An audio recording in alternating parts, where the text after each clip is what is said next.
नमस्ते। एस्ट्रोमेटा में आपका स्वागत है।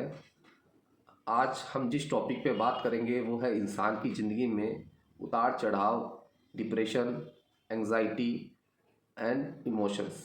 इंसान का शरीर 4 चीज़ों से बना हुआ है: वायु, धरती, जल और अग्नि। इसमें से कोई भी एलिमेंट अगर बिगड़ जाता है तो इंसान की लाइफ में निराशा, ऑब्स्टिकल्स काफ़ी आनी स्टार्ट हो जाती है। सबसे पहले हम बात करते हैं जल की। जल इमोशंस को रिप्रेजेंट करता है, चंद्रमा को रिप्रेजेंट करता है, जल चौथे घर को भी रिप्रेजेंट करता है, जो कुंडली में माँ को रिप्रेजेंट किया जाता है।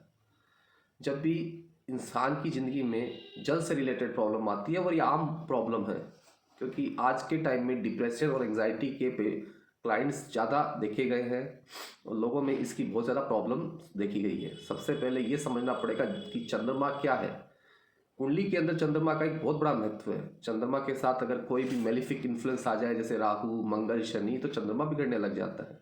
इंसान, मनुष्य जब भी सुबह उठता है डिले करने लग जाता है नहाने में। सबसे पहले उठते ही वो मोबाइल छेड़ता है, मोबाइल में काफ़ी टाइम स्पेंड कर देता है, फिर वो धीरे धीरे पानी गर्म करता है, नहाने का सोचता है, फिर थोड़ा डिले करता है, डिले करता जाता है।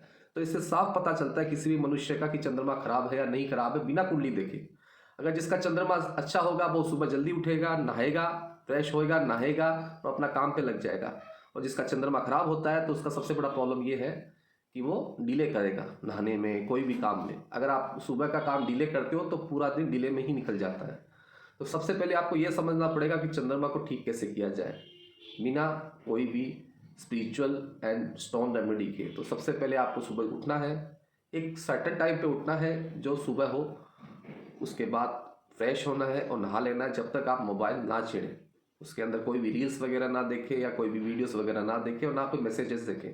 इससे आपका चंद्रमा ठीक होने लग जाएगा। चंद्रमा जैसे ही ठीक होगा तो आपके अंदर पॉजिटिवनेस आने लग जाएगी, हर काम को करने की मन बना रहेगा, मूड ऑफ नहीं होगा, मूड फ्लक्चुएट नहीं होगा। ये चंद्रमा का नेचर है। सेकेंड जो टॉपिक आता है वो अग्नि का आता है। अग्नि अग्नि बहुत इंपॉर्टेंट रोल प्ले करती है हर चीज़ को जीवन देने में और जीवन खत्म करने में। हमको ये कहा जाता है कि हमको दिया जगाना चाहिए। दिए का कॉन्सेप्ट क्या है? दिए का एक्चुअली कॉन्सेप्ट है, हम जब भी अग्नि को जलाते हैं तो हम अपने वातावरण को कुछ अर्पित करते हैं, जिससे वातावरण में शुद्धि बनी रहती है। तो वो हम भगवान के रूप, भगवान के सामने खड़े होकर दिया जगाते हैं। तो हम जब भी अग्नि देते हैं तो प्रकाश की संभावनाएं बढ़ जाती है और माइंड में क्लैरिटी आने लग जाती है। तो ये सबसे इम्पोर्टेंट है कि अग्नि को ठीक किया जाए। तीसरा सबसे इम्पोर्टेंट रोल प्ले होता है वो है धरती, जिस पे हम जन्म लेते हैं। माना जाता है कि इस धरती से ही हर चीज़ निकलती है और इस धरती में ही ख़त्म हो जाती है। तो सबसे पहले हमें दान करना पड़ेगा। चींटियाँ, कीड़े मकोड़े, इनको हमको एक नियमित वीक में कम से कम एक बार कुछ ना कुछ खिलाइए, दान करिए, खुद जाके करिए। इससे आपकी धरती की प्रॉब्लम सॉल्व होगी। जैसे ही धरती की प्रॉब्लम सॉल्व होगी तो आपका फाइनेंस लेवल बढ़ेगा, पैसे आने स्टार्ट होंगे। अगला जो टॉपिक है वो है वायु।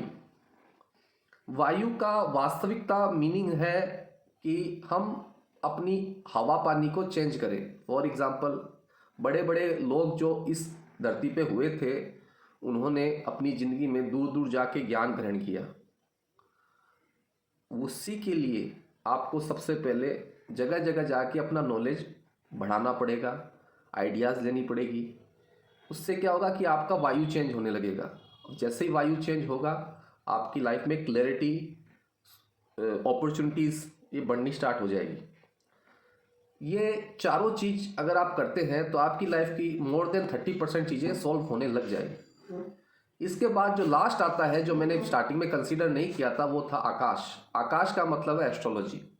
एस्ट्रोलॉजी जो इन चारों से भी ठीक नहीं हो पाई है आपकी सोल्यूशन, तो फिर हम एक एस्ट्रोलॉजर के पास जाते हैं, अपनी प्रिडिक्शन लेते हैं, जो भी रेमेडीज़ है वो करवाते हैं, चाहे वो स्पिरिचुअल हो, चाहे मंत्र हो, चाहे कोई भी स्टोन रेमेडी हो, ये हमें करनी ज़रूरी है।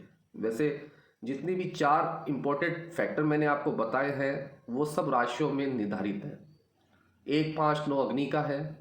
वैसे ही बाकी जितने भी राशियां हैं उनके तत्व हैं। इनको आप खुद भी ठीक कर सकते हैं अपनी एक रूटीन वाइज लाइफ को लेके। उसके कारण ना तो आपको डिप्रेशन रहेगा, ना आपको अपॉर्चुनिटीज़ की प्रॉब्लम आएगी, ना लाइफ में ऑब्स्टिकल्स आएंगे, ना एक नेगेटिव थॉट्स क्रिएट होंगी, क्योंकि सबसे इंपॉर्टेंट है चंद्रमा को ठीक करना। चंद्रमा जैसे से ठीक होता जाएगा आपकी लाइफ में बहुत सारी प्रॉब्लम का सोल्यूशन ऑटोमेटिकली होने लगेगा।